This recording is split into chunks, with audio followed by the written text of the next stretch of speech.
Service de l'âme. Chapitre 3.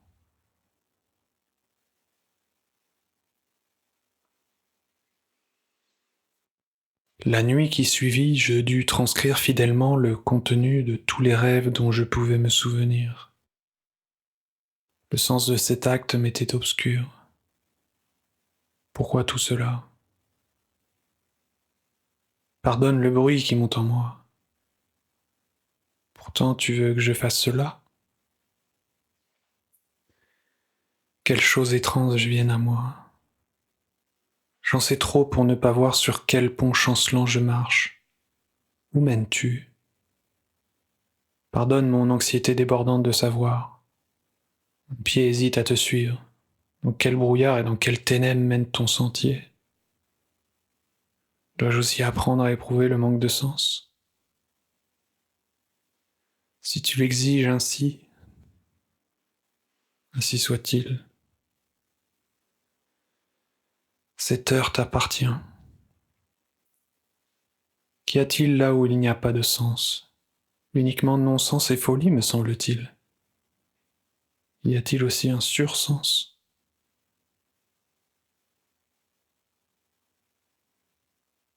Est-ce là ton sens, mon âme? Je te suis en boitant, appuyé sur les béquilles de ma raison. Je suis un être humain et tu marches comme un dieu. Quelle torture! Je dois revenir à moi, à mes plus petites choses. Je voyais les choses de mon âme petite, misérablement petite. Tu m'obliges à les voir grandes, à les rendre grandes. Est-ce là ton dessein? Je te suis, mais je frémis d'horreur. Entends mes doutes, sinon je ne pourrais pas te suivre, car ton sens est un sursens, et tes pas sont les pas d'un dieu. Je comprends que je ne dois pas penser non plus. La pensée ne doit-elle plus exister non plus? Je dois m'en remettre entièrement à toi. Mais qui es-tu? Je ne te fais pas confiance. Même pas confiance. Est-ce mon amour pour toi? La joie que j'éprouve à ton contact? Ne fais-je pas confiance à tout honnête homme? Mais pas à toi, mon âme. Ta main pèse lourd sur moi, mais je veux.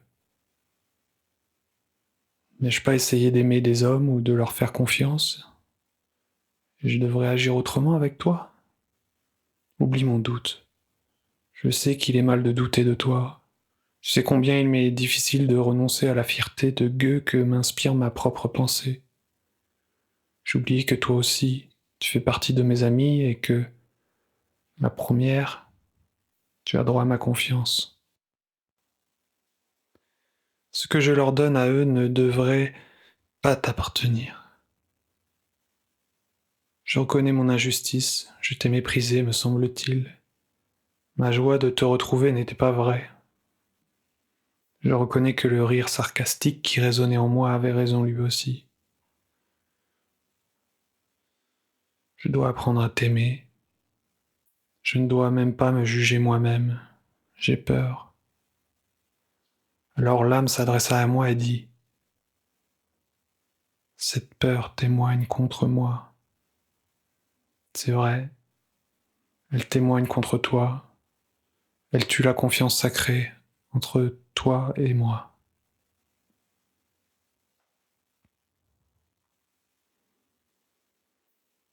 Quelle dureté du sort! Quand vous paraîtrez devant votre âme, la première chose qui vous manquera sera le sens. Vous croyez sombrer dans l'insensé, dans le désordre éternel. Vous avez raison. Rien ne nous sauve du désordre et de l'insensé, car il s'agit là de l'autre moitié du monde. Votre Dieu est un enfant à condition que vous ne soyez pas puéril.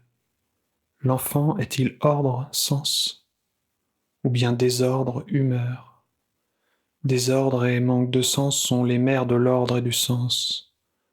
Ordre et sens sont devenus et non devenir. Vous ouvrez la porte de l'âme pour laisser entrer dans votre ordre et votre sens les flots sombres du chaos. Unissez le chaos à l'ordre, et vous engendrerez l'enfant divin, le sursens au-delà du sens et du contresens.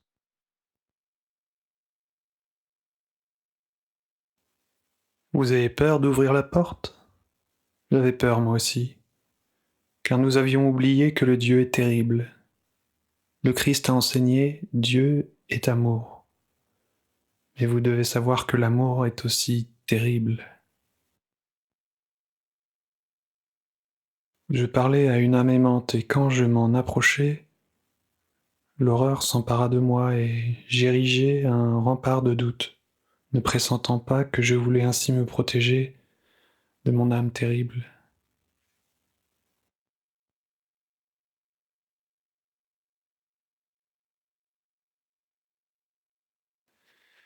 Les profondeurs vous font frémir.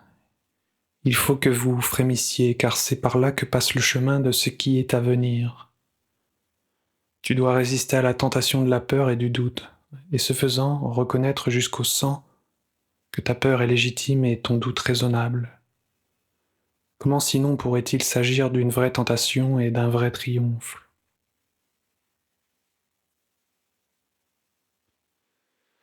Le chrétien triomphe bien de la tentation du diable, mais pas de la tentation de Dieu d'accéder au bien et au raisonnable. Le chrétien succombe donc à la tentation. Vous devez encore apprendre à ne succomber à aucune tentation, mais à tout faire de votre propre gré. Alors vous serez libre et dépasserez le christianisme. J'ai dû reconnaître que je dois me soumettre à ce que je craignais, qui plus est, que je dois même aimer ce qui me faisait peur. Cela nous devons l'apprendre de cette sainte qui, alors qu'elle éprouvait du dégoût pour des pestiférés, but le pu de leur bubon et s'aperçut qu'il sentait la rose. Les actes de la sainte ne furent pas vains. En toute chose qui concerne ton salut et l'obtention de la grâce, tu dépends de ton âme. Aucun sacrifice ne peut donc être trop lourd. Si tes vertus entravent ton salut, abandonne-les, car elles se sont transformées en maux. L'esclave des vertus trouve aussi peu son chemin que l'esclave des vices. Si tu te crois maître de ton âme, alors deviens son serviteur. Si tu étais son serviteur, domine-la, car alors elle a besoin d'être dominée. Que ça soit là tes premiers pas.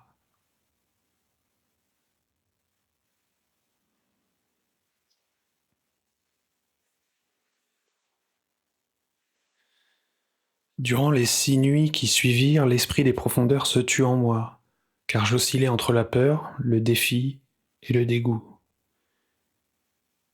Et j'étais entièrement la proie de ma passion. Je ne pouvais et ne voulais pas écouter les profondeurs. Mais la 7e nuit, l'esprit des profondeurs me dit « Regarde dans tes profondeurs, prie tes profondeurs, réveille les morts. »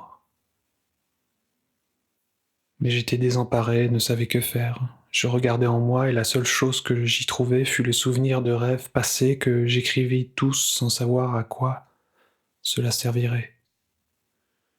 Je voulus tout jeter et revenir à la lumière du jour, mais l'esprit me retint et m'obligea à replonger en moi.